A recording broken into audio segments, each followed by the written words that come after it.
Namaste and welcome. I'm Christina with Jai Bhakti Yoga Foundation, and today we are working on Uttanasana, forward fold. Now, before we begin, please make sure you subscribe below, as we always release new videos, content, tutorials, and workshops daily for you to learn and grow and develop on your yoga journey. Now let's begin. In Uttanasana, forward fold, you're going to want to place your hips right in the center edge of your chair. I would encourage you to use a chair with no arms, but wherever we work or wherever we are, we may not be able to have that flexibility, and so we have arms or a little bit of restrictions nearby. So let's use those restrictions as tools to empower us and help us grow in this practice. So if you have arms on your chair, you're going to rest your hands or your forearms on the chair arms, and you're going to bring your feet together and your knees together, and everyone else will do the same. And then from here, you're going to want to bring your big toes to touch, and your heels are going to part ever so slightly.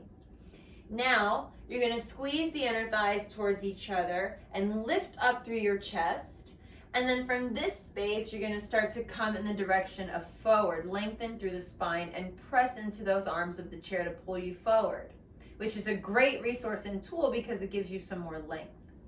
Then you can let your hands rest on your thighs, and maybe you start to lean forward more until you rest your stomach onto your thighs and release your head down, and maybe even now resting your hands down on the ground, and this will be your forward fold.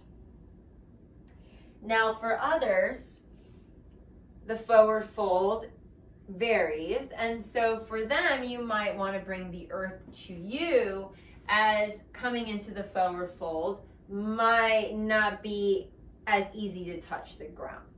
And for you, another option is to lift the arms up towards the sky, palms forward, and then start to come forward, squeezing everything into one line, and release the hands to the blocks, and ultimately release the head down.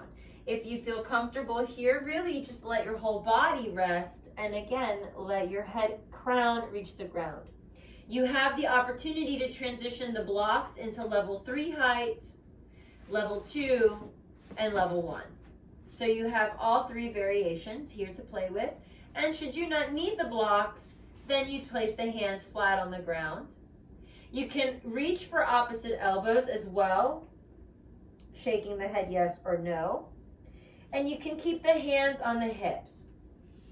The modification for this, if the student or yourself is not able to come all the way down and you need to keep the head above the heart, would be then to come forward and rest the hands, the forearms on the thighs. You're going to push into the forearms to lift the chest and to keep the gaze soft, and maybe bow here. This is enough for you. This is enough for you. No need to go further. Other variations of the forward fold here in Uttanasana would be to utilize the block and place it between the thighs, keeping the feet hip distance apart.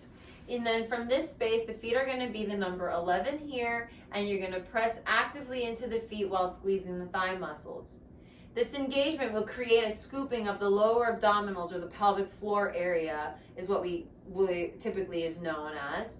And this bowl of energy here is where you pull in the belly button and draw the belly button in the direction of the spine as you come forward, which this will create a space for you to add more lengthening in through the hip flexors so that you can reach forward more and then reach all the way down while engaging the quads through the inner rotation of the adductors. This same posture can be done with the arms coming up and over as though you were a waterfall and floating your way down and over the legs. And again, you can rest halfway, keeping the gaze soft and forward, relaxed through the practice to really receive the benefits of the pose while still maintaining the engagement of the legs. I hope this helps you in the forward fold. And if you have any questions in the seated variation, please let me know. I'm going to transition to the chair version utilizing the back of the chair for stability. And again, you want to keep the blocks nearby, just in case. And as always, I always say you want to make sure that your chair is on your mat, all 4 little happy feet, okay? Now, in the Uttanasana with the chair here, you are going to have the students take an arm's distance length back away from the chair, and from here, gently bend their knees.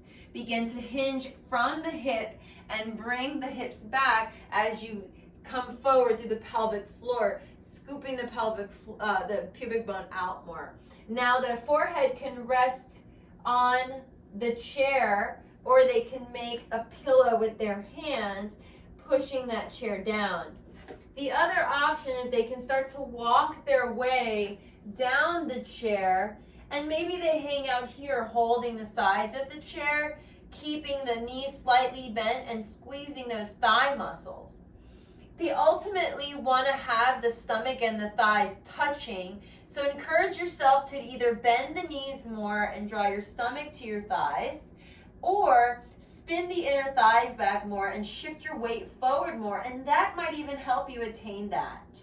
You might decide to walk your hands down to the blocks, turning the blocks towards your leisure, ultimately walking towards your shins and looking behind you, allowing all the weight to be very heavy through the feet and through your head.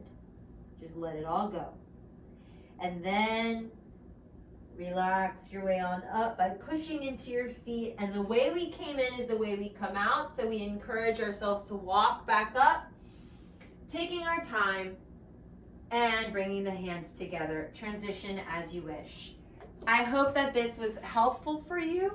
And if you have any questions, comments, or concerns, as always, please send them my way so that I can help you, help me grow together as a yoga family, and we continue to develop in our practice and journey.